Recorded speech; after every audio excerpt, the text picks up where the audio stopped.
All right, let's do it live on a First Friday edition of Cleveland Browns Daily. We're presented by Ballybet, official sports betting partner of Cleveland Browns on 850 ESPN Cleveland. I am merely Bo. He is the great Z. Z, why don't you tell us in all of the words that you have, your life story, starting with your first memories? I think that'd be a good idea. I think that'd be a real good idea. Just like do like an hour straight. Just an hour straight. We'll monologue. quadruple stack it. Next level's at 2 next. o'clock. Next level's next. See on down the road. Yeah. I had a feeling this was coming for you because yesterday it was starting to sneak in. Yeah. But this is you are doing God's work. Yeah, that's what I would say. You do, and I love you. If you're not here, then I'm solo. 2 more hours, just knocking it out. I mean, that'd be a lot. That's tough. So I appreciate you. No, I should be. I think. I don't know what tomorrow will bring, but I'm going to get us. I think you're going to get to 3. I think you're the key to this for you is going to be you got your tea. Do you have some honey in there? Honey, of course. You know the great Jade. Those cough drops that she gave me were extraordinary. Those are the honey. Yeah. Those were that's what spectacular. She sent me like the exact brand. Is it this thing? No, I got some of those guys too, but it was more. Those guys are a little bit chewy. They got a ginger to them. Yeah. There was another pack that she put me on too that was absolutely money and was very helpful. So I do that, and then I go hot water. I put the honey in the hot water as I'm heating it. Yeah, that's what I do, of course. So that it mixes with the water, and then heavy lemon squeeze on top. Yeah. So this is a lemon tea. Yeah. And then we're gonna do the best we can. Yeah, you're gonna get through it, buddy. That's all we can do on a First Friday this time of year. Absolutely. Especially when you're staring down the barrel of this bleakness. By the way, I have to share something with you that my mom did. The official Nana. The official Nana. So I've obviously been talking a great deal about Severance. Yes. And so Nana was all about it. To watch? To watch it. Does it fit her show profile? She loves it. Okay. Because it's so... The characters are so rich. The acting is superb. And it's so cerebral and makes you ponder, honestly, a lot of kind of like life questions. Yeah. So she, watches it on her iPad when she's at our house. So she uses like her account from times. Yeah. Or use our account. Yeah. Because we got the construction going on. So she's, house manager. She's overseeing. So she's great at that, I bet. It's tremendous. Yeah. Really good. That's who I would want. If really? I ever do any of that, I might bring her in as a guest house manager. I think she'd be open to it. She'd thrive, yeah. She's got, she's good with dogs. Reasonable rates. Very good with dogs. Yeah. Very good with dogs. She goes, oh, no, I was hoping you wouldn't tell on me. She's already listening. No, so I'm going to tell on her. So because we're on the shared account, a lot of times when you go, or because she's watching it at our place, it goes like, continue watching. Of course, yeah. What's next? Feed us another one. So, oh no, we're all the way caught up, okay? And now we have to wait till Friday, which I'm like so mad. This is the first. So they drop them every Friday? Uh-huh. Okay. She's in season 1. Yeah. And she comes over and tells me tomorrow. She watched the second to most recent episode of season 2, which is, by the way, a monster episode with major. So she skipped major. So I say to her, how's this happen? I said, didn't you notice like on the previously on that you hadn't seen any of it? Yeah. And she's like, oh, I skipped those. Oh. Nana. Oh no. I said, do you realize they put those together for you for 2 reasons? One, if somehow you were to end up, and this is probably 1% of the 100% of the reasons they do this, the 1% is, hey, if you're not paying attention and somehow it got you on the wrong episode, you're going to say, wait a second, I haven't seen any of this. I need to go back. The 99% reason is they're saying, hey, this is a show where basically every detail in the 42 minutes is important and you have to pay attention to all of it, and you might not remember every single thing. So we're going to like hit you with the 5 to 10 big moments that have happened prior to this episode that will prepare you for the episode. Like they're doing good work there for your benefit as a viewer. Yeah. And understanding. Hey, remember this? Yes. What is a complex story? Yeah. She's like, oh, I just skipped those. I'm like, so you watched an entire episode. I said, at what point did the things that were happening not make sense? She's like, well, a lot of stuff in the show doesn't make sense, which is valid. But we're talking Major twists. Major. Skipped. So what's she going to do? Is She's she going back to watch to catch up? Yeah. But I'm like, I was so frame, mad at her. It's going to totally change your viewing experience. Because I said at the end of this episode, there was a monster moment that has full edge of the seat tension, and then after that, another monster moment that has great emotional impact. Yeah. That had been building for the 5 previous episodes. Like, it's almost like a middle of the season finale in a way, is what she watched before she's even gotten into that season at all. Yes. Have you ever had a show that you either weren't caught up to speed on or were just slightly behind on that was ruined by either someone else or your own misgivings? Someone else, never my own. For example, for some reason it had skipped ahead an episode and we started, and on the very first scene of the immediately we're like, we're nursing this. Shut it down. Shut down. Yeah, that's happened before. That'll happen. If I'm too behind, they will queue up the most recent. And you're like, whoa. That's exactly what happened. That ain't it. Behind. That's not it. And there's something we missed. I saw them in snow, and I'm like, we've never seen this. Yeah, that's not right. Stop. Let's go back. I had. So I was like, man, I'm mad at you right now because this show has brought me such enjoyment. It's just unfortunate. I feel bad. I feel terrible for her that happened. Had she, it's a little bit of. It's a self-inflicted wound. Self-inflicted wound. You got to watch the previously. We love her to best, but I love her to death. But I think, I'd love her to be CFO of the house anytime I have any sort of expansions or improvements. I think she would crush it. But I think she'd be honored to be your house manager. I would. I would love for her to be house manager. She's great at it. I know she would be great at it. I would say that unfortunately that you've got to watch those. They're there for a reason. They're there because I'm guessing the show is so. I haven't started. I think we're going to start it tonight. We watched White Lotus last night, so I think we're going to start it tonight. But it feels like there's so many layers to it. Oh. It was kind of like on Thrones. Thrones had that very different shows, but I mean Thrones had so many layers every episode, especially once it started going, like seasons 2, 3, 4. There were so many things that they had to call back. Hey, remember this in season 1 when this happened? That's why you need those. Yeah, you need that. You need it. The one that got ruined for me, and I think we're long past the point of this being a spoiler for anybody, but if for some reason I assume if you haven't seen Game of Thrones by now, you're not going to watch it. Like, not my problem. Not your problem. The Purple Wedding was ruined for me in the sense that at the time when Thrones was on, I was consuming not only would we watch the episodes live, I wouldn't dare DVR them. I wouldn't dare even start them late. Like you started them at 9, they were over at 10. That's right. It was too big of a risk to even dare because people would text you. You'd see stuff on social. There was no way to avoid it. And unfortunately, I was also doing a lot of the episode. I would read like the episode recaps that were done, like the guys at the Ringer or Grantland, I think at the time. That one guy, Vulture, Jason, I like that. And Vulture did Jason Concepcion and Mallory. Like they had these incredible breakdowns, and you're like, oh my God, I didn't know anything about that. Greenwald, right? Greenwald did it. Yeah. But the issue that happened was somebody made reference in a comments section. It was after the Red Wedding, which was not spoiled and was as shocking a thing as I've ever seen on television in real time, that someone made a comment in one of their recaps, like in the comments after the recaps, that said, wait till they see the Purple Wedding. Yeah. And so then I knew something big was going to happen. Something was happening. And so that one, now my wife didn't, so I watched that through her prism, and the sheer joy of her watching him choke to death on his own wine was a lot of fun. Oh, man. But that was kind of ruined a little bit for me on that side. So, yeah, I could see how that. I could see. Where I read a comment, it wasn't anything. I just should have just stopped reading. Once I was done reading the recap, just shut it down. Totally. And be done with it. Yeah, so it's good. Actually, it's a good point. So I've been enjoying like the Vulture recaps. Yeah, they do a great job. So 2 things. One is the most fascinating thing that's ever happened in my life, I would say. That's not true. That's not even close to true. It's a very fascinating phenomenon, though, that it's strange. It's bizarre.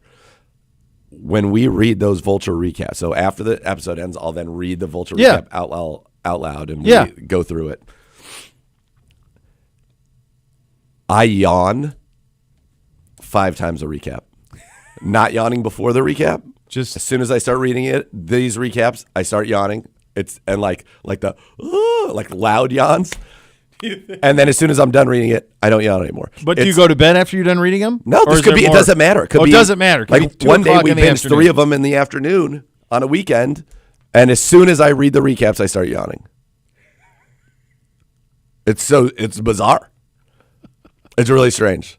But I also went down to the comments because there was, drop your theories in the comments. I'm like, oh, I want to read people's theories. Yeah. But then somebody who was ahead, they posted their comment, but their comment was totally blacked out. Yeah. It said spoilers. Thank you. Yeah. So you couldn't have access unless you willingly clicked on it. So I was like, oh, thank you for that's really nice. Good to know. I don't want to. I don't want to know. Yeah, you can't know. I have my suspicions, but I don't need them confirmed. Yeah, you don't. Ohio resident saying, Z, just wanted to let you know that while it says Severance releases on Friday, it actually is available Thursday at 9 Eastern. I've watched the last 3 weeks on Thursday night. Total game changer. Well, how about it? how about it? I guess you know what you're doing tomorrow night at 9. Tomorrow night at 9, baby. You're locked in. Oh, man. You're locked in. It's really hard. We were very, very spoiled. It is it's very hard to be. I wonder if that show's entire run has been where you have to wait a week for an episode, or if it streamed. It was. No, totally. It was. And then after the season 1 finale, which you watch and your heart's going to be palpitating. Yeah. And it's like an incredible episode of television. People who watch it in real time had to wait 2+ years. So that's like a Thrones thing where you had to wait 2+ years. Like, is this ever coming back? Sopranos was like that. It's towards the end of the run, like you'd wait multiple years. Like, I couldn't watch the next episode fast enough. I couldn't imagine 2 years. But what they've been on the week-to-week release of it. The whole way. That's been their whole way. That's very smart. Yep. Yeah, we talked about that a little bit yesterday. I think Ozark is a show that would have been a phenomenon. Because it was such a cliffhanger show. And it was such a phenomenon. I think if that was an HBO show, or if Netflix waited and did it every week, and you could have – because you can't do episodic reviews of a show. You cannot do – this is the other thing about content. And this is honestly, this weaves into a sports conversation too, because it's all competing for the same thing. Right. It's exactly right. You're all competing for the same entertainment dollar. You cannot, with the Netflix model of dropping an entire series, you don't get the chance to build all the ancillary content around the show. You don't get podcast previews and podcast reviews. You don't get the written breakdowns and recaps. Yep. If you do it once a week, you get a lot of content around it. You can't really do that with a show like Ozark, which dropped a whole season all at once. You had to drop the whole season of recaps at once. Yeah, you do the whole thing, and no one's doing that. You're just going on. I don't need to recap it if I can watch the next episode. I did do that, and I'd yawn. It's so Kayling's is like she will. You can't help it. It's just she will crazy laugh. It's very good. What did you think of Lotus? You said it right earlier, which is the location is as much a star as the stars. I do like the cast a great deal. Parker Posey's great. Yeah. I have a hard time looking at Jason Isaacs as anything other than the evil British officer in The Patriot, where he does he's your horrific things. That's where I know him from. Horrific, and I hate his guts. So that's right. I kept trying to place him. I'm like, I've seen him in a bunch of stuff, but I never knew him as Jason Isaac. I just know him as I've seen him in stuff. He is. But I get goosebumps. He is so bad in The Patriot. I mean, he is. Yeah. Pure evil. Yeah. So that's what I always immediately associate with him. Is he an American actor or is he English? I think he's British. Okay. He's Because like British. the southern accent Tough for him for is him. a struggle, obviously. Same with Parker. I mean, why do they have to be Southern? I think hers kind of worked, though, just from the standpoint that she's so lubed up. It's like she's obviously playing like someone who's very well medicated. Yes. Schwarzenegger's kid is funny. I think he's kind of like that's kind of like this role he was probably born to play. Totally. Is that? I think that's probably an amplified version of himself. I do think it's like what I would enjoy. My only criticism is it's so formulaic. You've lost the powerhouse in Stifler's mom, who is Jennifer Coolidge is unbelievable. Yeah. So you lose that powerhouse. I do think that it would be nice. I'd like to see even if it's just one episode of like everybody actually really enjoying themselves and being like, we're in this amazing place and how cool it is. It immediately is like, this sucks. This world is collapsing. None of these girls actually really like each other, even though they're childhood best friend. Like, there are groups of people that are that stay friends and go on a trip like this and can have a great time. Yeah. Like, I'd like to see some people. They should have had those three women have a little bit of fun first. Yeah, before it devolved. Before it turned into they obviously all hate each other. By the way, Carrie Coon, who is in that, is a Copley. She's from Copley. I didn't know that. Yeah, so she's in big Broadway, right? Huge on Broadway, Yeah. and she's the star of that show that I do. My wife and I watch The Gilded Age. That's kind of based on the Rockefellers and all that. That's what Kayla knew her from. Yeah, so she's on that, and she's a Copley native, so that's pretty cool. So she's in the mix as well. I think what it does is it makes me look at that location and go, God, that looks like it's great. And I did that. I went in like a deep dive last night. I'm like, all right, so clearly they use Four Seasons. By the way, huge rate hikes at the one in Maui and the one in because of it, in of course. Sicily because of it. And so I'm sure this will happen in Thailand too. And then I started to like read about like going to Thailand. It seems like a lot, not even just from just a physical travel standpoint. It's all the way across the world, but also like a lot of variables. They're on like Koh Samui, right? Is that what the island's called? I think so. I didn't. But it's you have to boat to it. I have to boat to it. Yeah. So to me, there's something that's very charming about that. But then when you also think of like if things are going wrong, stuck. It's very scary. Like that's why the opening scene is you're like, yeah, where are you gonna go? Yeah, nowhere is the answer. No, yeah, you're not. But then you start to read about like the bugs and the lizards and the snakes, and I'm like, okay. Well, we saw the lizard. Monkeys, I'm like, okay. Yeah, but if the monkeys get pissed? There's a lot of them. There's in the art that they show at the beginning, the monkeys are wielding like machetes and taking some people out. All right, Uncle Baby Billy. It's tough. It's a tough watch. I think they took like all of the things that we love about him. So Goggins is unbelievable as Uncle Baby Billy. He's even better as Boyd Crowder. And I find that hard to believe. I've seen Justified a long time ago. Uncle Baby Billy is one of my favorites. He's unreal as Boyd Crowder. Unbelievable. And it's a lot of it. Like Baby Billy's almost a cheat code because he just pops in and pops out.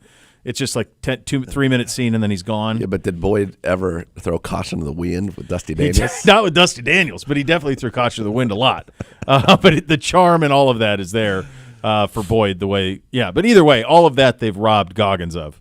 And they're making him. He can't even like slur his word, like even like southern his words. Like he's like very straight, just kind of jerk. Yeah, and he's on like a mission. At least be a charismatic jerk. Yeah, is what I was hoping for. Yeah. So, and what do you think about the reveal? Well, yeah, I mean, what is that? That was Tanya's husband guy who showed up from the that goes back to Bureau of Land and Farms or something like that. Bureau of Land Management. Land Management. Remember, she goes BLM. That's so. And he goes, "Why?" It's. I had an aunt who worked for the BLM for a lot of years out west. But yeah, so him in the mix. That's fun. So yeah, well, I'm in. I'm going to try Severance. This goes to in the sports end of this. This is what you're all fighting for. We're all fighting. Not us. NFL doesn't fight for anything. NFL's king of the castle, does what it wants. College football's pretty close to that. There's a couple other things in terms of one-offs. Like this blew my mind. Can you name the one-off sporting event that last year had its highest rating since the 80s? A one-off sporting event. In the year, 2024? Yeah. Was it Olympics? It was not Olympics. No. It's a yearly one-off sporting event that had its best rating since 1988. 89. I'm going to go on like a stream of consciousness. Yeah. Kentucky Derby. I mean, come on. Come on. Hey. Everything else, like Daytona 500 peaked in like 2006, like almost 20 million. This year last year it was around 6. This year it'll be low because it was all day because they had weather. Indy 500 peaked in like 1993 with like 14 million. But almost everything else, whether it's NBA All-Star, all of that stuff, there's so many things for us to consume now that the threshold for us paying attention is so high that there just aren't that many things that can maintain. Most lose by boatloads, with the exception of the NFL and college football and the Kentucky Derby, which strangely enough, biggest audience since 1989. Interesting. So there must be something about. I think that has one where people like to throw parties for it. Yeah. So it's. I think there's that, and I think it's a window into a world most aren't familiar. Totally. I think that's why when you watch a show like White Lotus or you watch Landman, like one of the things that I found so fascinating about Landman, aside from Billy Bob and his performance, was it's a world I'm completely unfamiliar with. I've never Yes. been to West Texas. I have no idea how oil and gas boom towns work. I don't understand the economics of it. I don't understand, other than it's big business. I don't understand the day-to-day. And same thing with like when you go to these. I've never been to a Four Seasons in Sicily. I've not been to the Four Seasons in Thailand. So like, what comes with that? Or even when they went with when Tanya went with the boys onto the mainland, where were they in Napoli or where they went? Oh yeah, when they went in. Yeah, When yeah. they went on the boat or On the whatever. boat. Yeah, I'm like, wow, that's a world that you never seen.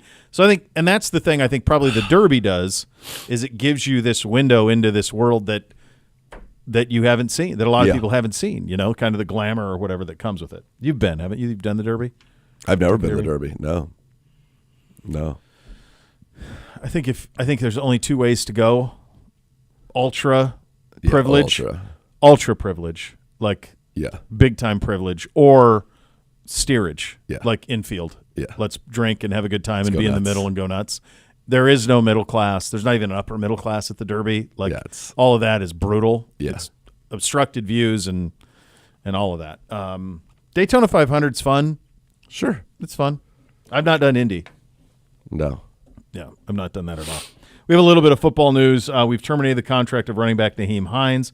He was so charismatic when he was in here with us. Great, and hopefully, he was a guy, if you remember, had business acumen and eventually, I would say, was it Bojangles? I think, was that what it was? I'll have to look it up real fast. Might have been. But he seems like a very smart guy who will be able to land on his feet. Yeah, he was easy. Bojangles or Bojangles? bust. Yeah, worked in the bye week in preparation for owning restaurants in the chain. So that's his post-football plan. So at least he's got that, and hopefully he can do it. Yeah, very nice guy. Just that had to be a heck of a jet ski accident. I mean, that was Oh my God, that's right. that was 2 seasons ago. The jet ski cost him the entire 23 season Yeah. and the 24. God, that's right. It was on the jet ski that went. Yeah. Yeah, that sucks, man. Ugh. Yeah, brutal. I mean, listen, he will always be very good, talented player, good runner, good returner, was with good receiver, was with Indy, and he was the one who ran back the opening kick after the DeMar Hamlin scare. That's the right. very next Bills game that they played, he ran that opening kick back. Yeah. He may have run 2 back in that game, as a matter of I fact. think you might be right. I think it was 2. The G-Man is shaking his head Yes, affirmative. affirmatively. Yeah, January as 8th. if he's got it. So 2023. yeah. No, he was easy to root. It also, I mean, it's the football mortality, So, right? I mean, you think about these guys who we've had in the last few years, who they come in and you think big impact. Why am I blanking? The receiver 2 years ago. We're Jakeem Grant. No. The other one. And he got hurt in camp. Not Jakeem Grant. He's a great example, but that's not the one I was thinking of. It was during minicamp. Marquise Goodwin? Nailed it. Good one. Good one. Yeah, we were like, God, he took the top off. Like he gave you just a little something different, and That then vertical dimension. yeah. Well, And Jakeem Grant came to us to revive our return game after Yeah. being an All-Pro and Pro Bowl returner. Tore his knee in a joint practice in a receiver drill, I want to say against the Giants. That seems Works his way, misses a whole season, works his way back. And then in the preseason finale against Kansas City, that's the first action he's gotten, takes a kick return and tears it again. yeah. That's right. And that's it. And then He never played a snap. no. And Goodwin was Goodwin played. Yeah, but was it a blood was scare? blood clots. Blood clots. That's right. But like we came out of minicamp. I remember. I was think you were gone. gone. We were at Gibby's house At the his undisclosed cottage. location. Gibby's Yeah. cottage. You would have loved that. Can you imagine Oh, if man, he was in the G-Man would thick? have been thriving. Are you aware of that? Have you heard? Has Gibby told you the tales of his Oh, cottage? yeah, the fireside chats. I've seen them. Oh my God, yeah. dude! You can't even wrap your head around how much Gibby loved that. It was like his own personal Verbo. Yeah, it's, Yeah. it's I mean, a it was- content factory. It was like a vacation house. Content factory. He had a It wasn't fully content stocked at all. refrigerator. He had his spotted cows in the fridge. He had all these snacks, beers, Remember his snacks, hot gummy dogs. bears, hot dogs. Burgers. I think he was like, I think he was there a lot more than we know. Was Gibby home? He might have been. Was he on vacation? No, he No, was in the it was cottage. just No, his he's his cottage. He's here. He had the access to it. He loved it. So excited. So excited. Yeah, you were gone because we had Kevin Kevin came and joined me for a fireside chat. I was gone. You were on Probably vacation, and then he came over at the end of minicamp. I remember. And it was like, I remember going like, I text you, I'm like, dude, this is Not good. not great. No, but then he was able to come back. It just never couldn't. clicked. Yeah, the mortality of it it's so Sad. fragile, man. That's sad. It's such a fragile thing. All right, those are your hot topics of the day, presented by UH, official healthcare partner of your Cleveland Browns. Coming up next, we go around the sports world. We have our international participants pretty much locked in, so we'll go over those for you. We also have the NFL has informed teams of the cap number in 2025, so we will let you know how that affects us. Coming up next, Cleveland Browns Daily, 850 ESPN Cleveland.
Witness Inter Miami take on the 2023 MLS Cup champion Columbus Crew. It's at Huntington Bank Field on April 19th.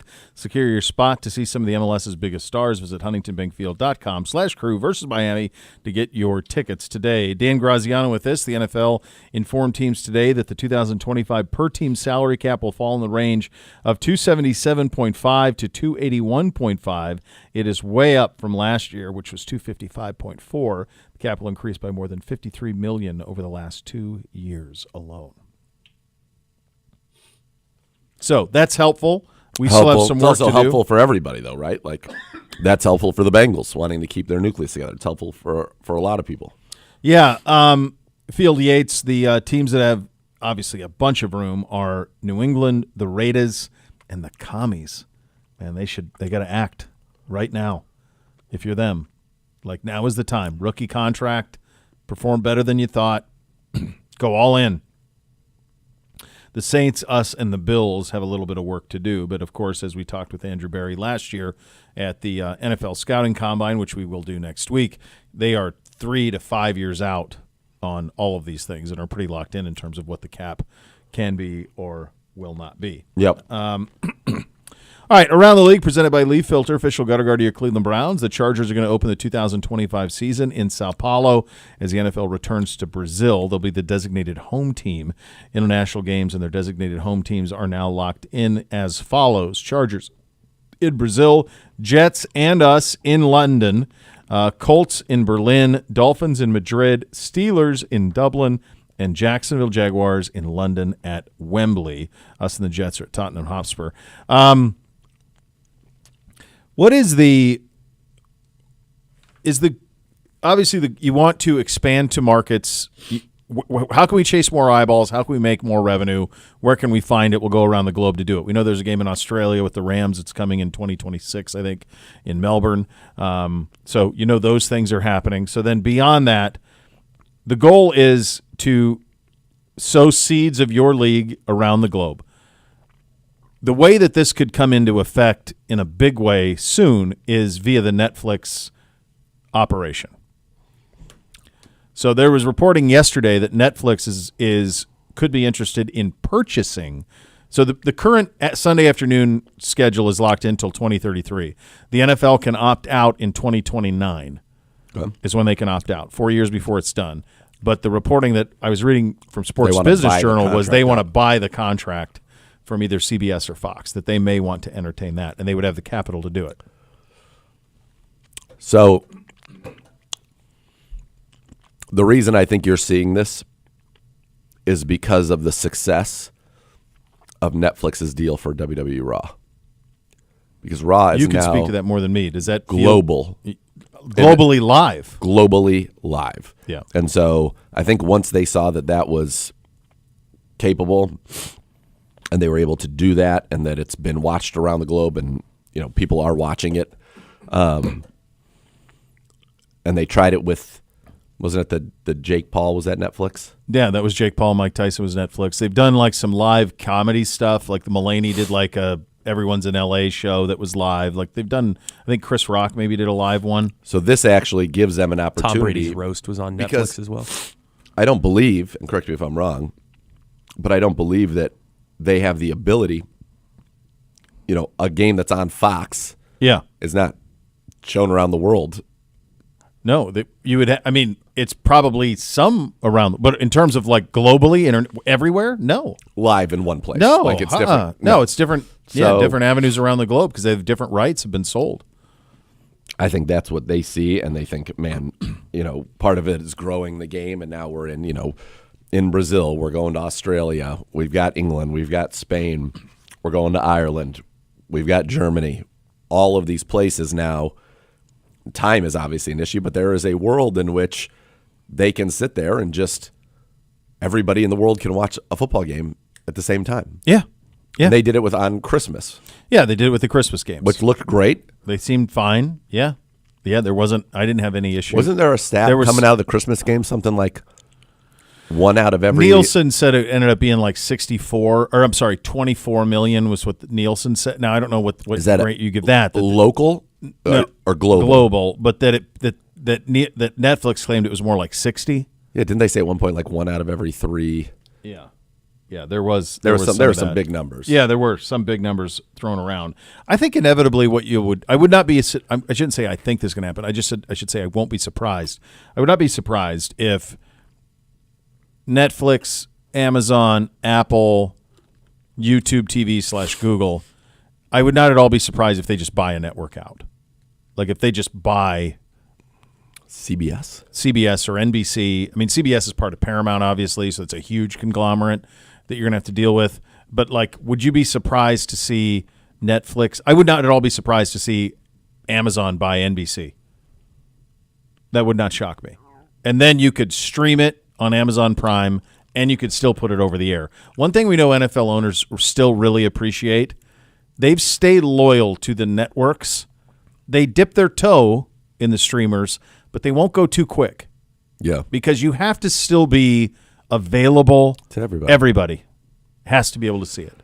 There's a currency to that while it is not a physical currency, there's an emotional currency to that. If it goes to Netflix, then the NFL regular season is now pay to watch. It's pay to play. Yeah, absolutely. Yep. And I don't think you're ready for that yet.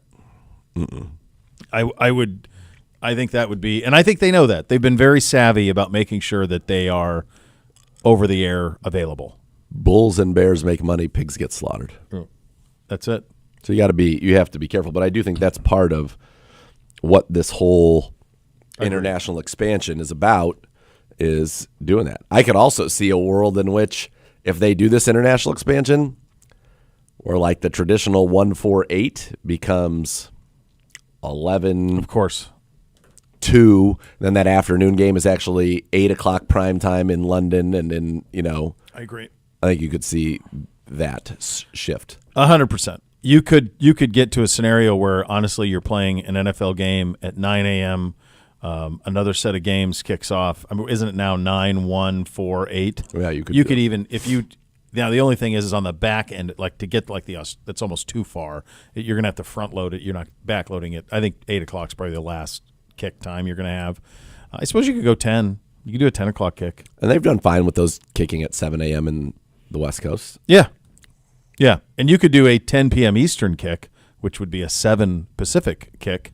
You could do that too. That's something college football's always held off. They haven't done it yet, but like the Big Ten does not have a 10 o'clock window that they've sold yet. No, the Pac-12 used they to. They could, right. because they have 4 teams out there, so they could have one of those teams play at 10 o'clock every week, and it would be fine. I think at some point they will do that once somebody wants to pay for it.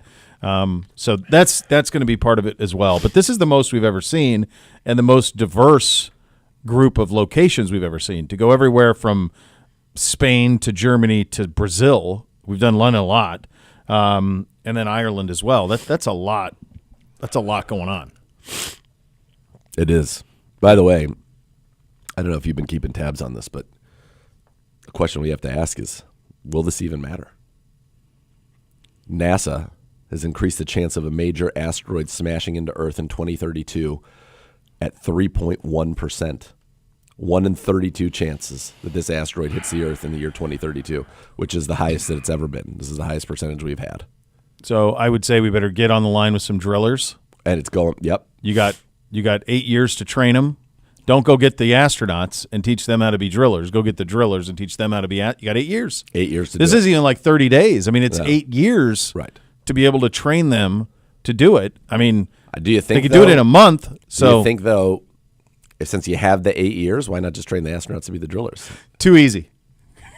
Too easy. Much easier. Now. It's much easier to teach someone how to be an astronaut. Right.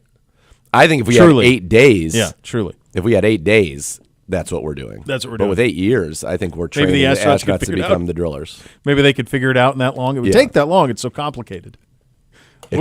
Send Steve Carell's Space Force up there.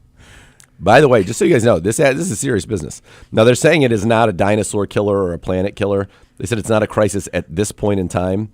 This is dangerous for a city. They do say that if it does hit, it would release 8 megatons of energy on impact, 500 times the energy released by the atomic bomb that destroyed Hiroshima. How many times? 500. That's a problem. 177-foot diameter. The large cities with the highest, they think it is enough to wipe out an entire city completely. Sure. Cities in the path, which how in the world do they know? How do they know that? 8 years out, 7 years out. Are Bogota, Abidjan, Lagos, Khartoum, Mumbai, Kolkata, and Dhaka. So we're in the clear. We are. America first, baby. Come on. Yeah, so far the Gulf of America does not appear to be. We got a long time to get it sorted out. Like this, let's put every available resource towards this militarily. Like Space Force is happening. Let's go. You've got time. Come up with a plan, boys. I think that's right. I think that we have the means. Yeah, let's go.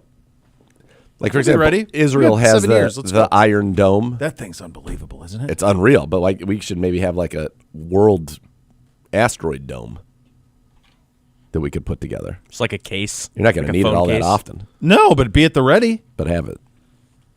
500 times Hiroshima. Jeez. Yeah. No, that's not a joke. No joke at all. Well, good news is we've got 7 years to get it done. That's right. It is. It's Time. It is. We got time. Yeah, we got time. Got a little We bit got of time. It's not. It'll be like me with homework. We'll be It'll in the dome two, by then. It'll It'll be be great. 2 months out. Be like, oh, now we should probably get working on this. Yeah. Yeah. Well, dude, you've had 6 years. I know, but I thought I got busy. I No, had no. stuff. Let's just get it out of the way. We need to knock this out right Let's get now. it out of the way. Let's knock it out right now. right now. We don't need to. We don't Let's need not to push dilly this or- down the road. We don't need to dilly or dally. No. The Jets and Justin Fields have a mutual interest. All right. So it's interesting. They have a mutual interest. Makes a ton of sense to me. Garrett Wilson, probably that's a way to keep him happy, right? Yeah, that would be. Who's the OC there? We did it on our thing. Aaron Glenn is your HC. Yeah. G-Man.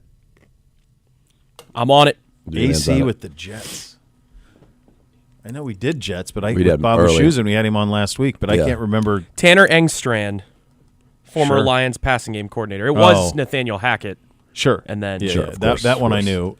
Okay, so he brought somebody with him from Detroit. So that's interesting because that's going to be similar. That's going to be like Ben Johnson-y, more precision passing. That wouldn't.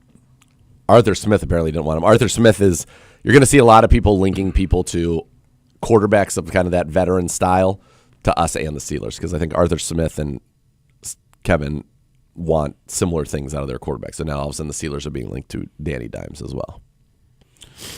Yeah, they've got. What do you think happens with Russ? Anything he goes to Vegas? Are we just? I mean, that's the only two places I can see Aaron Rodgers are Vegas and Pittsburgh. I think he might be toast McGhost.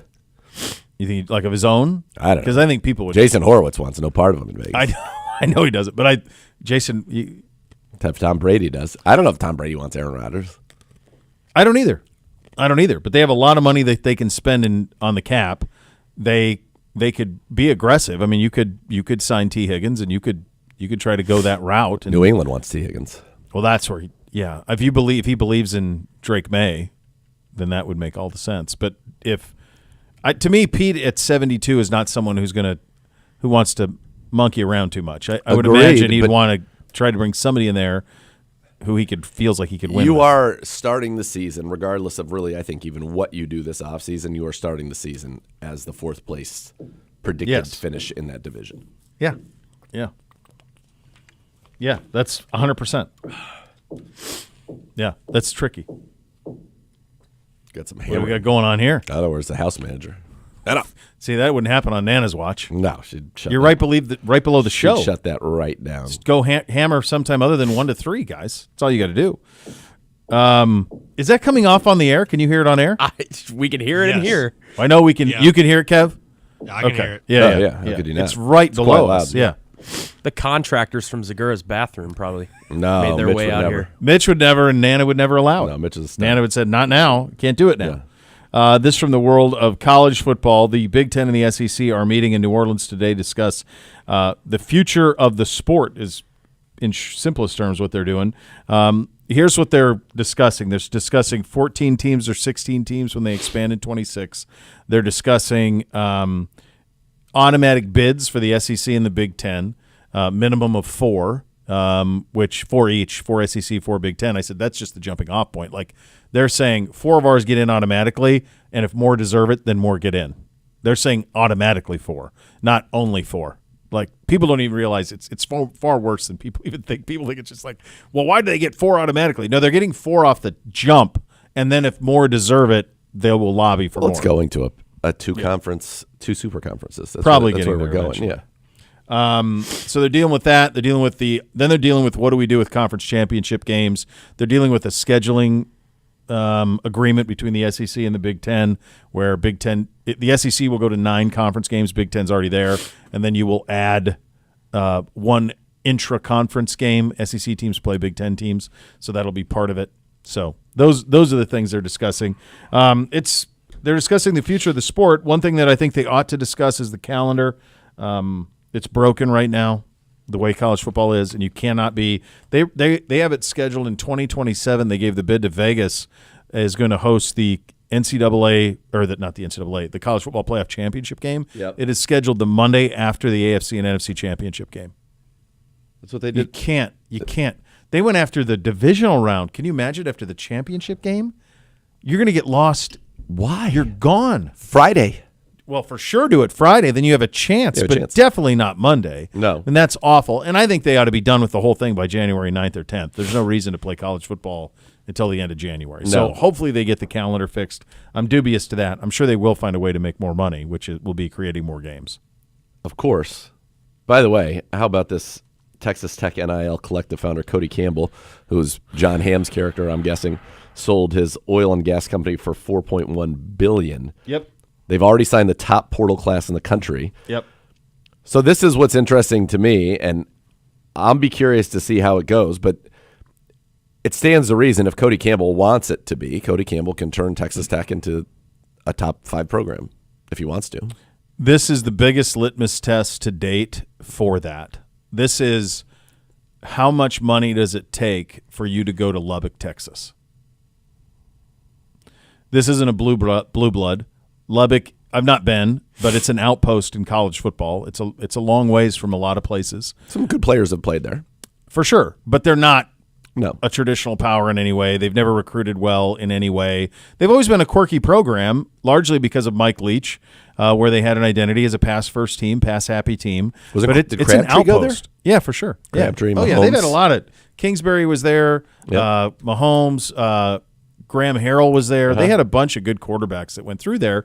And what they did was they took advantage – Texas high school football moved to the spread, and they took advantage of that. They were the first to go spread and pitch it and catch it everywhere in the Big 12 conference at that time. So I think they are the perfect litmus test of how much can you do at a given place, because it's a tough place to recruit to. They have great high school talent in the state of Texas, but most of those kids grew up wanting to be Texas Longhorns or Oklahoma Sooners or Texas A&M Aggies.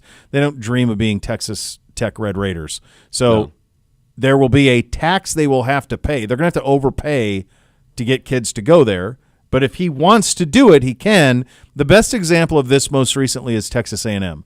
When Jimbo Fisher was at Texas A&M, they signed the #1 recruiting class in the country. It was primarily defensive linemen, and they had to overcompensate them to get them to all come to A&M, and it failed miserably, and Jimbo ended up getting fired. So the question here will be, does this guy want that? My hunch is he does, because he's running this collective, so he probably does. Does he have a long-term stomach for it? Does he want to do it year after year? Because it's not a 1 year and then done. You got to do it every year. You got to stack them. And then what is their tax for going to a remote place? Right. It's basically landman. Fascinating. Selling a multi-billion-dollar corporation just so your college can be better in sports seems wild to me. And that's the age that we're in, though. I mean, No, that's why he sold it. I don't know if I think he sold it for $4.1 billion, and that's probably Yeah. why, because he thought not working anymore would be great, and now I can just do this. Major college athletics have become, and this isn't new. This was this way. This has been this way for 50 years. It kind of became like the last place, like the ultra wealthy could show off. Yep. Because what's even for them? What's more valuable than more money? Influence, notoriety, right? That's the most valuable commodity for the ultra rich. And so this is their best way now. They've been doing it this way forever under the table. Now it's above board. This is how they can have the most influence and then brag to their buddies of the influence they had. See that quarterback? That's because of me. That's my guy. It's my guy. Of course. I mean, that's why Portnoy and Larry Ellison's lady friend were so quick to they made it abundantly clear they're the reason Bryce Underwood's at Michigan, the 5-star kid from up there. Yes. They gave him $12 million. yeah. Yeah. Okay. And they're like, yeah, look what we did. We did this. Yeah. So it's like the last thing out there. I do think this one's fascinating, though, because this is not SMU and this isn't living in Dallas. It's not even TCU. It's not Fort No, Worth. it's Fort Worth. It's not Waco. Lubbock is an outpost. It's a long ways from everywhere. I mean, that's the oil country. That's Midland, Odessa. Like, there's great high school football out there, but it's way out. Maybe this is what Cooper's building. Who's that? Maybe this is what Coop Cooper's on building. Landman. Yeah. Maybe Cooper will do it. Cooper's going to sell for $4.1 billion. Let's see. Apparently, all you do is just ask people for their leases, and they'll give them to you Yeah. Immediately. immediately. Just have a little charm and a little humility. Drive an old pickup truck. Yeah, you didn't even have to. Not hard at all. You don't really have to look like much to inspire confidence. An honest man in the patch. He was the last honest man at the patch. So we're way north. It's kind of way north. Lubbock? Yeah. Way north and west. Yeah, northwest. But in the up part, that one kind of Yeah. perfectly 90-degree up part of Texas. Yeah, it's a long ways Yeah. from. I mean, my hunch is it's like 5-6 hours from Dallas, maybe more. It is the Maybe more like birthplace. 7. It is the birthplace of Buddy Holly. There you go. I'll have you know. Yeah. All right. Second hour of the program coming up next. We begin around the AFC with the Denver Broncos. You're listening to Cleveland Browns Daily on 850 ESPN Cleveland.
All right, welcome back in. Cleveland Browns Daily, 850 ESPN Cleveland. Add more fun to your fandom with the Bally Bet Sportsbook app. Download today. Get 50 back in bonus bets when you place your first wager of $10 or more. Bally Bet, official sports betting partner of your Cleveland Browns. We continue our tour around the AFC.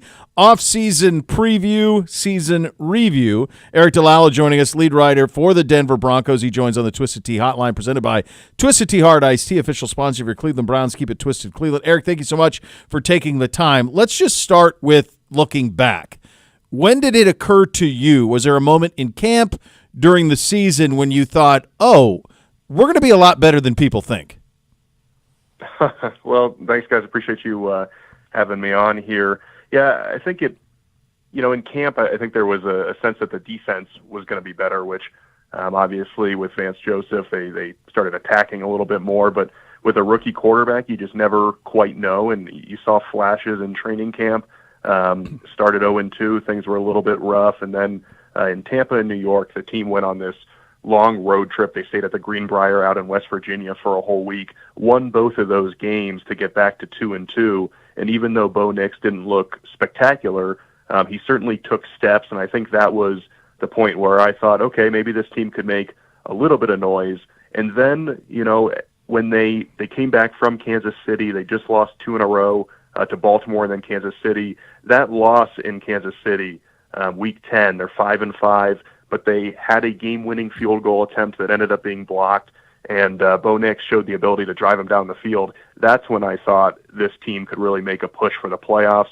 They end up reeling off 4 wins in a row, including kind of that back-and-forth thriller against the Browns on Monday Night Football. Mm-hmm. But I'd say even though they lost, that game against the Chiefs where he went toe-to-toe in Kansas City as a rookie, that was a sign to me that this team could surprise some people.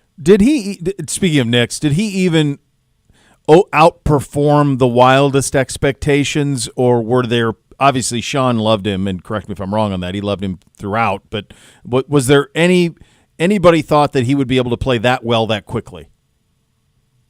I think the talk about Bo Nix was that he has this high floor because he played so much in college. I was interested in seeing what the ceiling was, and I think I certainly was surprised by how high that ceiling was so quickly. Threw 4 touchdowns and completed more than 80% of his passes against the Falcons to kickstart that 4-game win streak. He won Offensive Player of the Week a couple of times. I don't know that anybody expected that so quickly. And then I think in terms of surprising the coaching staff and surprising people internally, his mobility ended up being a really big thing. Some design quarterback runs, his ability to avoid sacks, to get out of the pocket and scramble. I think they knew he had some of that, but I think he surprised people with that ability to some degree, and that ultimately led to him, putting some really good performances together. And the rookie mistakes were there early against the Seahawks, against the Steelers in weeks 1 or 2, a couple of times along the way, but there weren't really, as the season went along, the moment never really felt too big for him. He was poised. He didn't have kind of that stinker, that clunker that sometimes you see rookie quarterbacks have. And even in losses, like I think back to that Week 17 game against the Bengals, he went drive for drive with Joe Burrow and made some spectacular throws. And so, yeah, I do think, to answer your question, that he exceeded expectations quite a bit in year 1.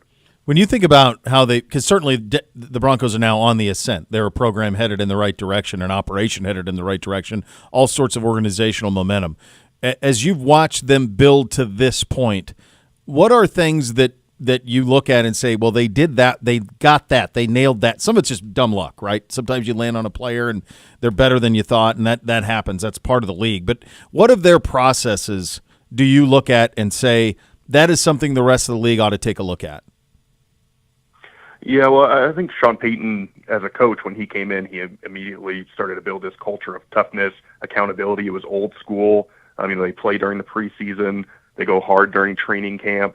They get calloused, as Sean Payton likes to say. So I think there's a certain mindset that he instilled, and kind of in the team-building philosophy standpoint, it also started up front with the offensive line, with the defensive line, making sure they were good in the trenches. And now you mentioned being on the ascent. I think that it is the offseason where maybe you see them go out and get that kind of playmaker on offense. But certainly from a team-building perspective, Sean Payton, one of his calling cards is building things in the trenches. You saw that in Denver certainly having a really good offensive line. They were number one by a number of different metrics this past year. That certainly helps when you have a rookie quarterback. And Sean Payton said a lot before the season, the way we're going to help Bo Nix is good offensive line protecting him and playing good defense. And they were able to do both of those things. And then, of course, hitting on the quarterback helps too, right? That's the thing. We're having that discussion all the time around here. Like, okay, all this stuff is nice, but like until you have the guy, there's a concrete ceiling over your head, and you can't kind of break through it.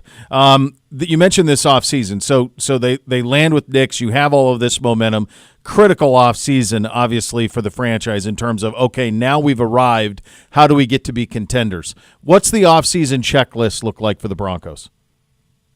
Yeah, Sean Payton was on Kay Adams' show down at the Super Bowl a couple of weeks ago, and he kind of mentioned one of the things is finding that joker position that he likes to talk about, which is either a tight end that can kind of thrive in the passing game, kind of an elite catcher of the football, or a running back that can do the same thing. And so you think back to, an Alvin Kamara, Jeremy Shockey, Jimmy Graham. Like, he's had a lot of those guys in the past.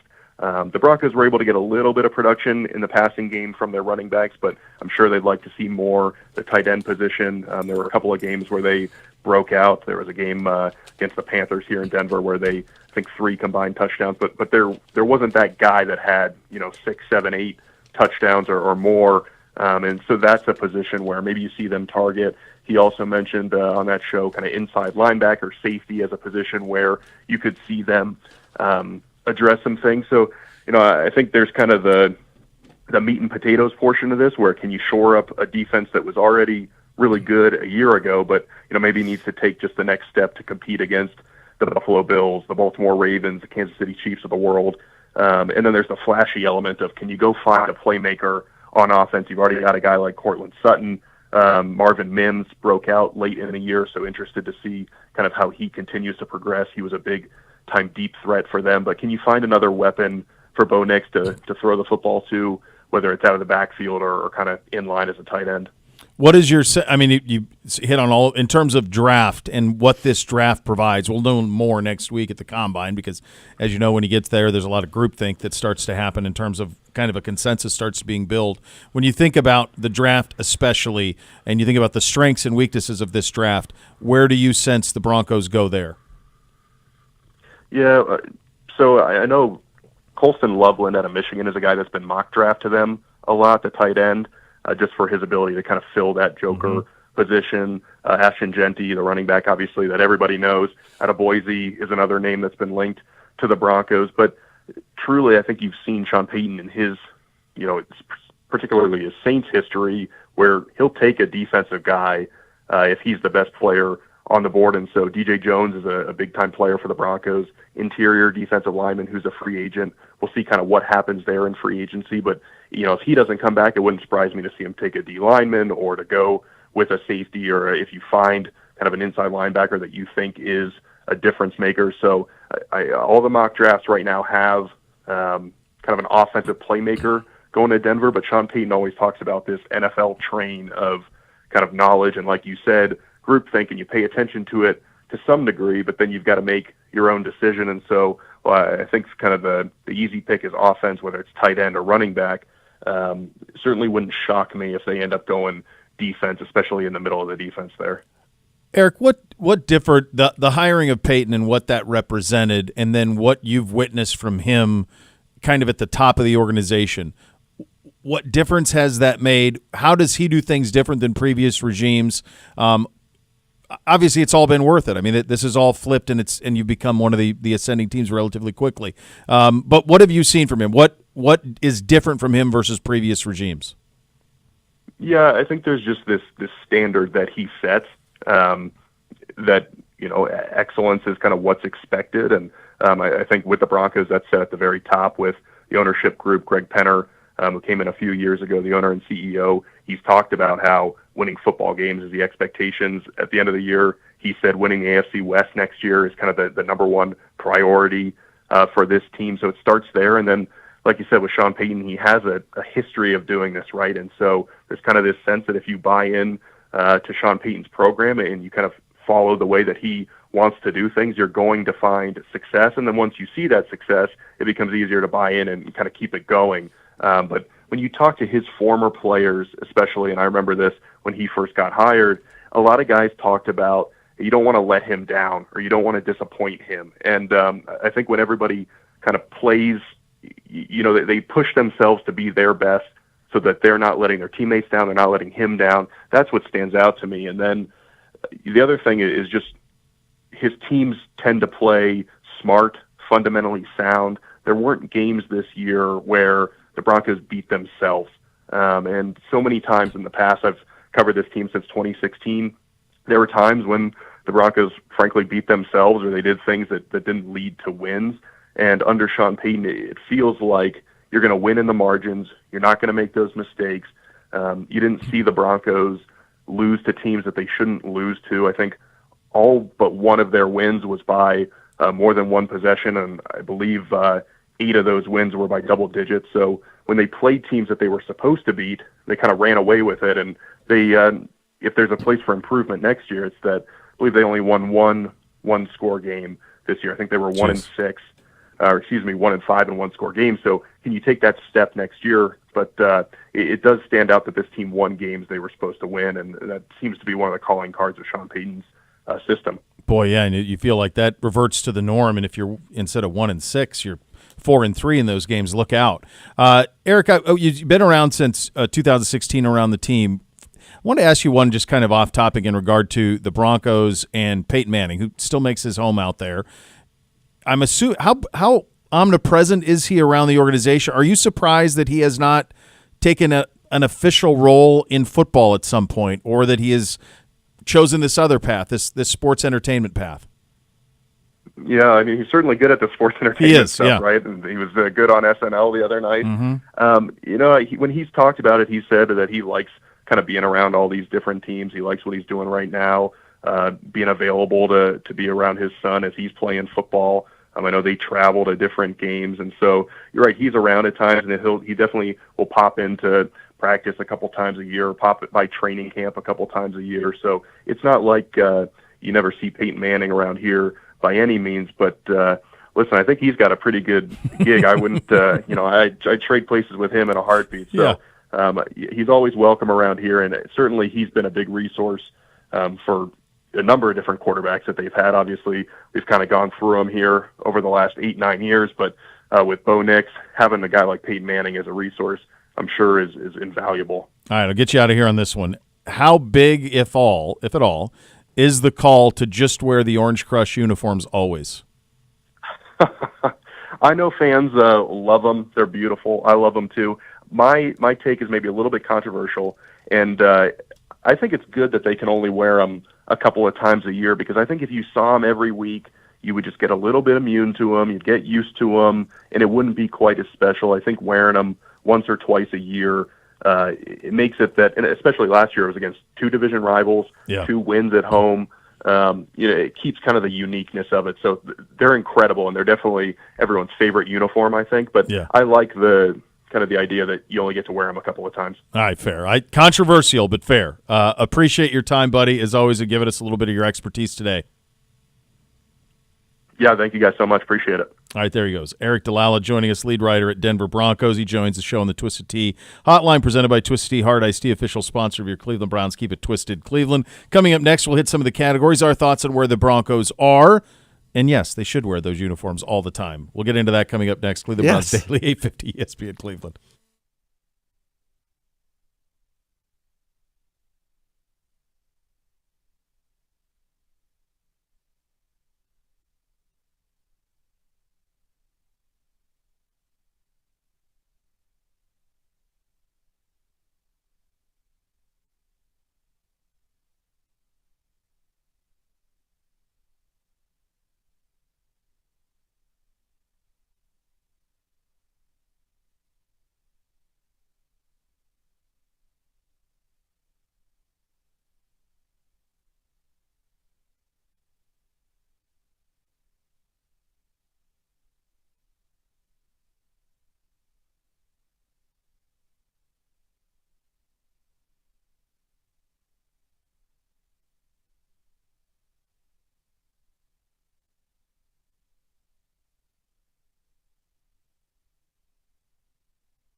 OBM, the preferred provider of copiers and document services for your Cleveland Browns. They'll tackle any size office at 216-485-2000 or visit ohiobusinessmachines.com. One of the things I was talking about with Eric, and we'll hit some of the categories on the Broncos here in just a second.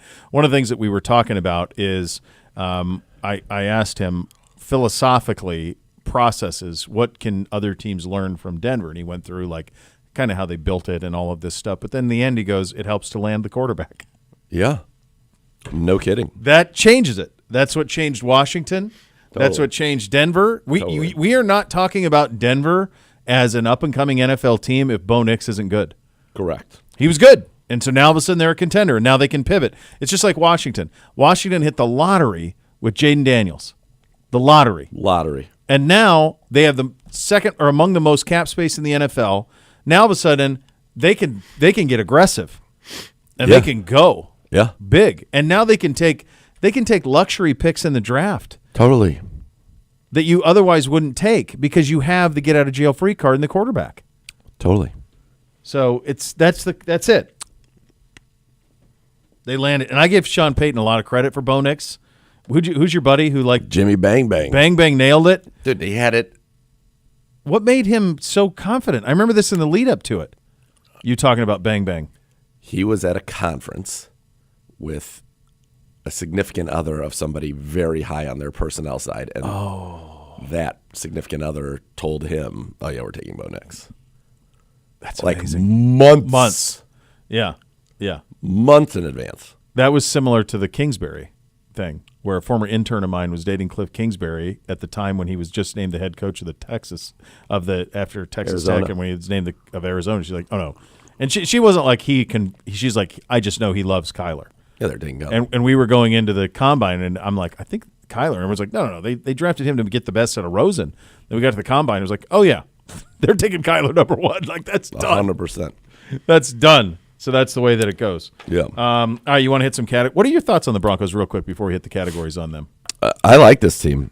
I do think, it's interesting. Peyton, one of the things that people used to always get mad, it's funny how it's the Denver Broncos, about that Mike Shanahan would always have this like stable of backs and rotate them and all of that, and it feels like he's assembled that again. So I wouldn't see them taking Genty. I'm curious if Audric Estime can be like the Mark Ingram. Yeah. And then they need to find maybe a pass catching back. I know they like McLaughlin, but Javante's a free agent. He just never he was way on his way, and then that ACL was devastating to him, I think. Good defensive piece. You got two edge rushers with double-digit sacks. You got one of the best, if not the best, corners in the league in PS2. You got that mile-high advantage. It's a good place. You had Zach Allen was a second-team All-Pro. Marvin Mims was a first-team All-Pro punt returner and then showed some juice at the end of the season as a pass catcher. Surtain was first-team All-Pro NFL Defensive Player of the Year, and Benito was a Pro Bowler and a second-team All-Pro. I mean, they've got some talent and some juice to go around. They're going to have decent cap money, and I'm imagining pretty soon they're going to get Russ off there. I think they have $32 more million of Russ this year, and then I think he's off their books. Yeah, clear. So they're good. Good division. I like them a lot. I like Kansas City, obviously, and I like the Chargers a lot. So it's a very good division. And the Raiders have the most cap space of anybody, as much as anybody. So they have a chance to get good. They could. And they're unfortunately not in a position, due to the way some things played out, they're not in a position to necessarily definitely get their quarterback. No, they need help. They need one of the two to fall, or they need to go out in free agency and see if you could do it via trade. All right, let's hit some of the categories. Kevin, go ahead. Let me ask you this. Go ahead. Ask me anything you like. You're the Raiders. Uh-huh. You said Pete Carroll's probably not too long for the world. And not for the world, but not too long for coaching. I don't think he's going to have a lot of patience for like a 4 or 5 year build at 70, whatever. So supposedly the Rams are like serious about this. I don't know. We've seen now there's asking prices, a first rounder. If you're the Raiders, would you trade 6 for Matt Stafford to run 100%.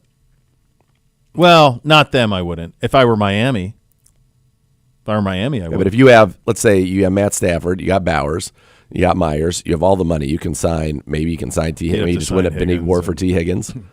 Yeah, you could maybe get cut via trade. Draft a running back in the early second, and then, oh, baby. Yeah. The only hesitation I have is just you're in the AFC, and I almost feel like you got to wait out some of this a little That's bit. a decade. No, I know, but like the division especially. Like it feels like I like your point. By the way, I don't buy it. I don't see any scenario where Matthew Stafford is not playing for the Rams next year. I feel like it's I don't know why he negotiating. wouldn't. I don't know where. I mean, they just won the division. But it doesn't sound like it's coming from him. It's not like he's like, I want to be traded. But what do they want to get rid of him for? What are they going to do? I don't know. Can you afford in Los Angeles to not be in the mix? Like, I don't unless know. they got a quarterback back, they would almost have to do the Stafford Goff inverted. Like, that's why I said Miami. Like, if you're LA and you send Stafford to Miami and Tua comes back, and I have no idea if the money would work on any of that, but Okay. Tua comes back, then at least you have a young quarterback that you can pair with Puka Nacua. There's some sense that's made of that. Stafford gets to go to Miami.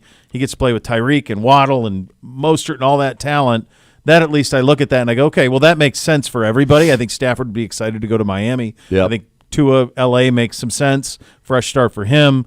Cerebral quarterback. They'll get it out of his hands quick. Similar system. McDaniel, McVay. Okay, fine.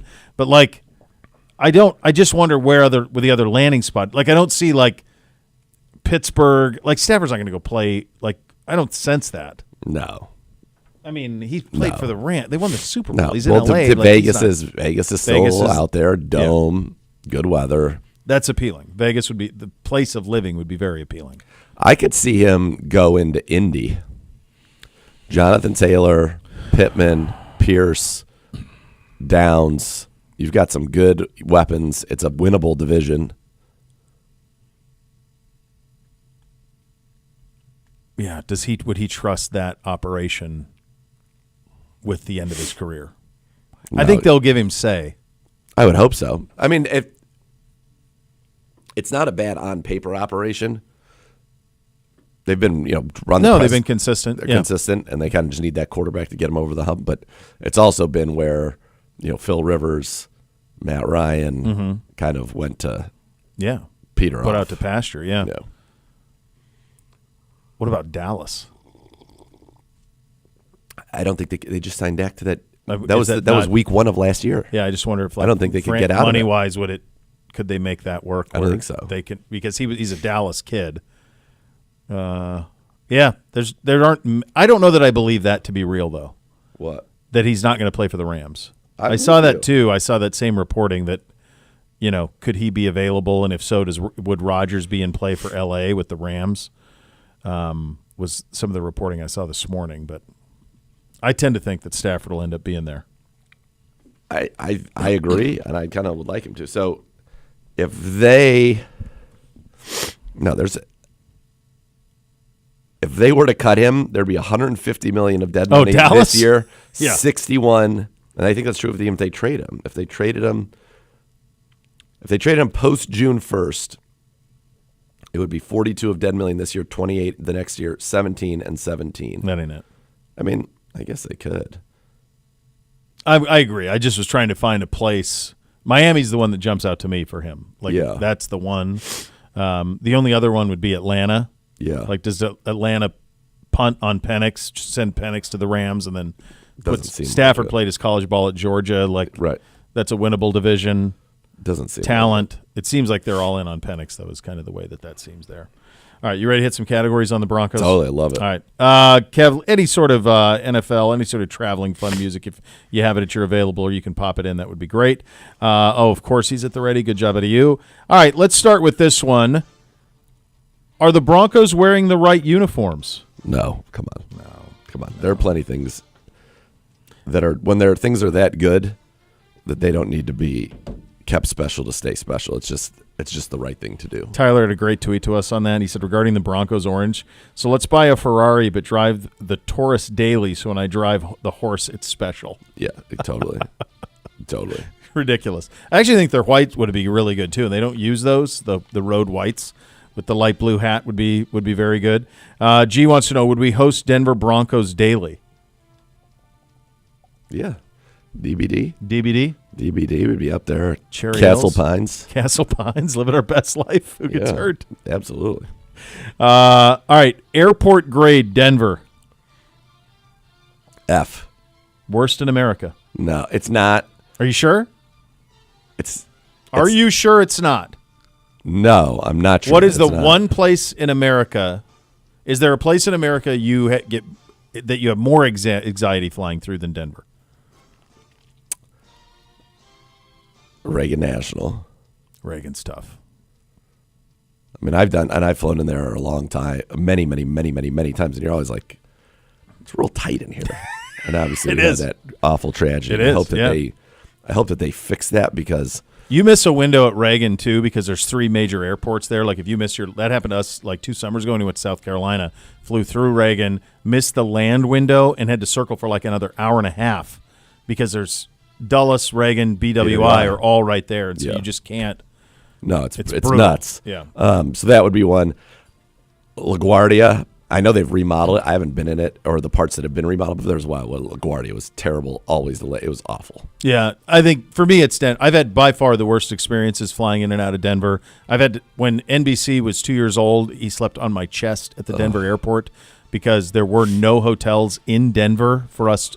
The closest hotel that anyone could get to me was Aspen. I'm like, do you know how far Aspen is from DIA? Yeah. I hate the people movers. I hate how far it goes out this way, all to come back to one central to connect. If you're in a different concourse, forget it. If you're on a short connect on a different concourse, that's kind of like forget Atlanta from that standpoint. But Atlanta, yeah, at least they've got the train in Atlanta that can zip you from one to the next. I mean, Denver is a mess. Siciliano texted me, said Philly. I don't know that I've never flown into Philly. I've driven into Philly, and I've flown with the Denver's team, obviously. death. Here's the other thing. Denver also has, in the summer, I'm going to tell you this about Denver in the summer, thunderstorms, crazy, because it's right coming off the Rocky Mountain front, so you get bombed. Yeah. You'd be all on time, then all of a sudden, lightning, shut it down. Lucifer's there. Yes, that big thing. negative. And also, in terms of, this is, spoiled talk, flying with the team, Denver is the only place that I can think of where we have to bus. We go into like this little hangar and we do our screening there, and then we have to walk across the runway. Oh, really? For forever to get to the plane. And we've been there when it's been quite cold. Yeah. So it's like a miserable That late sucks. at night. In the one when we went to LA, we went from there right to LA 2 years ago. It was covered in ice. It was treacherous. Yeah. Didn't seem right. It's my worst. It's the worst one for me. Which Broncos player would you want on our team right now? You can take any one guy on their team and say he's a Cleveland Brown. Bo Nix. It's a quarterback league. Solves it. Bo Nix. I mean, if we have our quarterback, if we're doing this, let's say, May 1st, and we've got Shador or Cam Ward, then I'd take PS2. Yep. Road trip to Denver grade. A. It's great. Great. Yeah. Once you get through the airport, it's awesome. And like I went to this cool place with my buddy DeServi. We watched the games, and it was like a high-end food court. And I remember I got to have ramen and tacos together. It was great. Enough from the clown. Regarding the Denver uniforms and the comparison to a Ferrari, I actually have a Ferrari, and trust me, driving it every day is spectacular. Enough from the clown is great. That's beautiful. He also said, you want to know if G-Man for being so good while Gibbe's been gone, if we forgive his. Yeah, we forgave it immediately. Forgot it immediately. I didn't even know what Forgave he was it. talking about. Yeah, there was nothing to forgive. Historical favorite Bronco.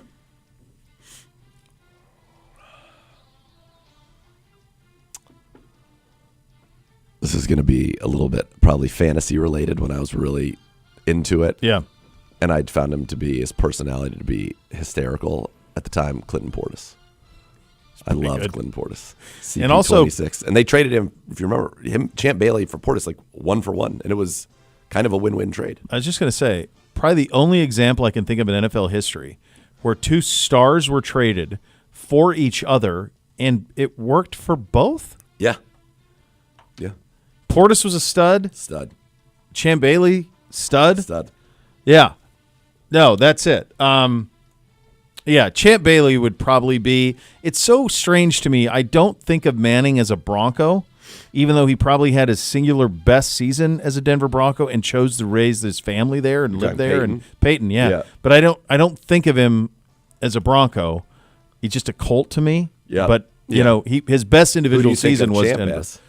I think of him as a Bronco. And I think of Portis as I think of him as a Redskin. Is probably the way that I mean, he spent more time there with the Redskins. Portis did? Uh-huh. Yeah. He was only with – so he gets traded by Denver to Washington for Champ Bailey after a year in which he ran for 1,600 yards, 14 touchdowns, and it was his second straight year in the league, averaging 5.5 yards a carry. Clint Portis' first 2 years in the league were 15.08 and 15, 5.5 a carry, 15.91 and 14, 5.5 a carry. Gets traded to Washington, gets hurt, or has a little bit of a slow year, 1,315 yards, 5 touchdowns. Then he goes another 15, 16, and 11, 12, 62, and 11, 14, 87, and 9. Stud. He was a stud. But, I mean, Champ Bailey's a Hoff. a gold jacket. Yeah, he's a gold jacket. All right, there you go. We'll continue our AFC team reviews, previews tomorrow. We'll hit a 3-round mock from Chad Reuter. Also, we'll have a little audio to share with you from Daniel Jeremiah on the quarterbacks and Jordan Palmer as well. Go ahead. Okay, first 3 years in Denver. He gets traded. He'd been a Pro Bowler every year in the league. This is Champ Bailey. First 3 years in Denver. The first season, he has 3 picks. Second season, he has 8 picks and 139 return yards and 2 touchdowns. And then his third year, he leads the league with 10 picks. He had 18 picks over 2 seasons in 2005 and 2006. 10 interceptions? Yeah. Do you remember what his brother's name was? They both played at Georgia. Thurl. Boss Bailey? Champ Bailey and Boss Bailey. That's pretty good. Boss Bailey, not quite as good as Champ, but those are good They're names. both real good. By the way, I know that Thurl Bailey was not his brother, but was a very tall player for the Utah Thurl would have been Jazz. incredible, yeah. I think you name your kids Boss and Champ, they better be. Yep, That's Peerless. one of the instances where you name them and then they actually deliver. Those Boss Bailey. Was he good in the NFL? I don't remember if he's good in the NFL. He's damn good at Georgia. Boss Bailey, 5 years in the league. Yeah. Was a second-round pick of the Lions, a linebacker, a moderate career. Got to the league, though. But like Peerless Price, for example, who also got to the league, Yeah. but he had many peers. Yeah, he did. He was not without peer. No. Great names. All right, you listen to Cleveland Browns Daily on 850 ESPN Cleveland.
Howard Hanna, official real estate provider, your Cleveland Browns exclusive buyer agent, there to help you navigate the field, save time and money, and score that winning touchdown.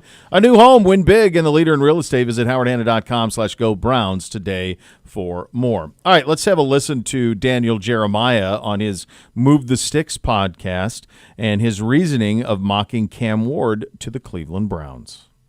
Cleveland, now this was, again, mock drafts, doing it from talking to people, using my ears, was, okay, they need a cheap quarterback. I had previously put them without a quarterback because the Kirk Cousins connection was Stefanski, and then, okay, that could make sense. They wouldn't have to pay Kirk Cousins much. But this was more like, their roster with where it is, and if they're not going to trade Myles Garrett, there's no guarantees they're going to be up here again. This was a playoff team 2 years ago. They just need they need an upgraded quarterback. Can they get somebody, this was the phrase that was used, can they get Bo Nix style upside with the player? And I think absolutely Cam Ward can eventually get to, where Bo Nix has already gotten to with the Denver Broncos. So it's a cheap quarterback, makes sense. All right, there you go. It's interesting the way he phrases that. I think that cheap is quarterback. too. Yeah. Number You're 2 picking overall. second. This guy is the number 11 player on Daniel Jeremiah's big board. Shador's number 12. Because of their positional importance, they're not only worth the 11th or 12th pick. I mean, that's just not how it works. We keep saying this over and over again, but it's not like these guys are slotted on overall rankings in the 70s, and you're reaching for them at 2. No. I think Jeremiah has them the lowest of anybody. Most people have him in the top 10. He's got him 11 and 12. Most people have him Kuiper has him as a 3 and 4 overall. This isn't reaching. No, Zerline has Shador down a little lower, but he's in a clump of people where, because he's a quarterback, it's actually much higher than that. Yeah. Jordan Palmer was on the Rich Eisen show and broke down Cam and Shador. Here he is first on Cam Ward. I think Cam Ward can play.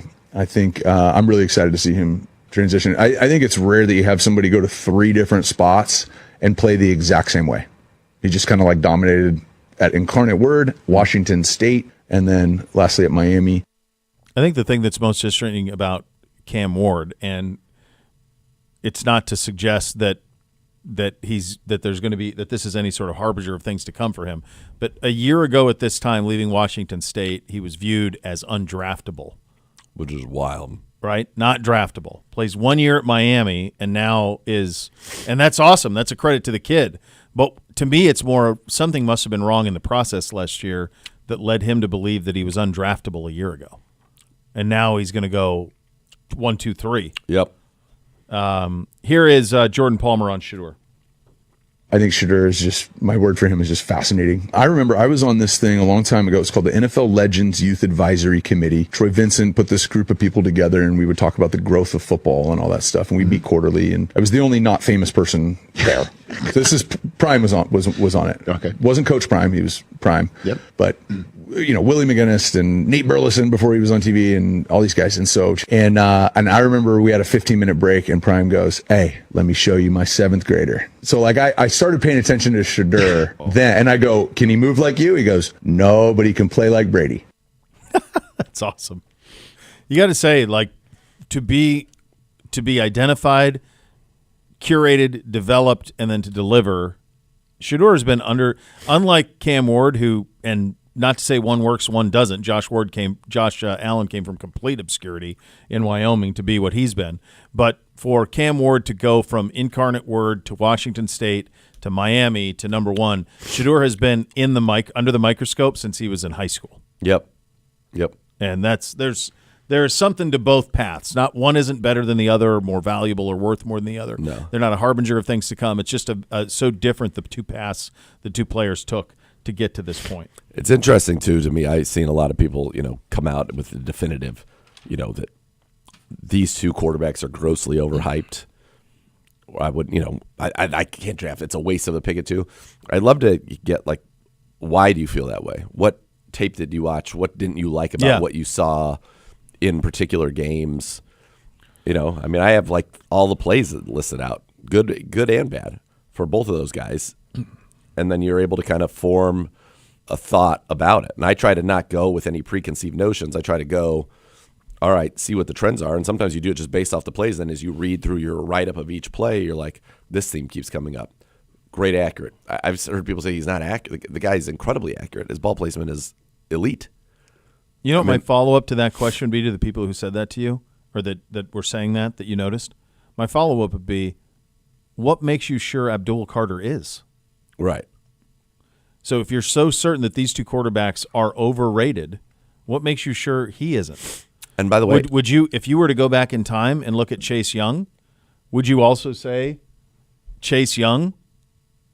because there's no sure. I've Of said course, it, we've and been saying it 1,000 J-Mac times. put out there, no sure things in the draft. The only sure It's thing not. is you cannot win this league without a quarterback. That's it. And Without it's a like good quarterback. Jadeveon went number one. He was the surest thing in the defensive line ever. If you go back to what Jeremiah said, we hope that we're not picking here again. This is the life after you've gotten for being 3-14. The first year you have a first round pick again, you're back right at the top. You need a quarterback so badly. Yeah. And there are quarterbacks in this draft that can help you. And everybody's like, oh, you got to take this and then trade down. And I would even say, even in the Miles draft, and Myles Garrett is a 100% lock, I think, on his way, Hall of Famer, Hall of Fame, yep. all of that, worth the number one pick completely. But in that draft, the Browns ended up getting Miles, and then they ended up getting a bunch of different first-round picks. And I think in the second round, you got Deshaun Kaiser, who I still like. Deshaun could have been good in other situations, not ours, unfortunately. But you also had Patrick Mahomes in that draft. Yeah. And Deshaun. Right. And, like, the reality is there's a world in which you could have, done your trade out of 12, taken Mahomes at 1, done your trade out of 12, and ended up with, David Njoku, Mahomes, and TJ Watt. Yeah. Right. And that's revision because, you cherry pick all the best stuff in the draft. But sure. But that's why it is such an inexact science. And it also, you look at the combined records in the postseason of Miles and TJ Watt, it's not good. And the reason is they have not had the quarterback play on the level that they needed to. And that's it. That's why that's the operation. You want to keep Miles. I think the guy is the best player on this team and if best defensive player in the league. So, yeah, you want to keep him. And the way that you entice him is by drafting a quarterback who can turn this thing around, like both of the last two number 2 picks. The revisionist history to me and you were there with me at the Combine both times as well, that Stroud and Daniels were considered to be same as Bryce Young or Caleb Williams or just automatic locks. You have to take them second overall. It wasn't like that. Not at all. No. It just Not by wasn't. a damn stretch. That's just the truth. No, but now revisionist, it's because it's all revisionist history, and hindsight, as they say, is 2020. Yeah.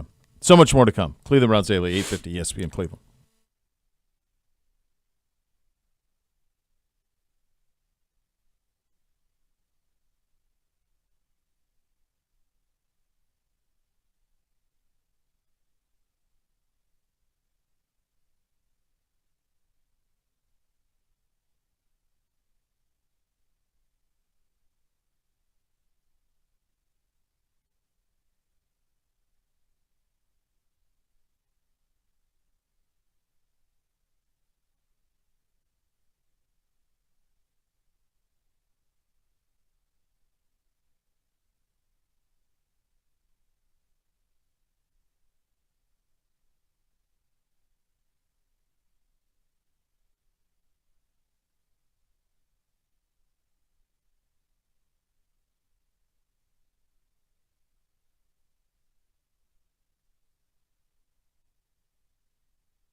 All right, kids.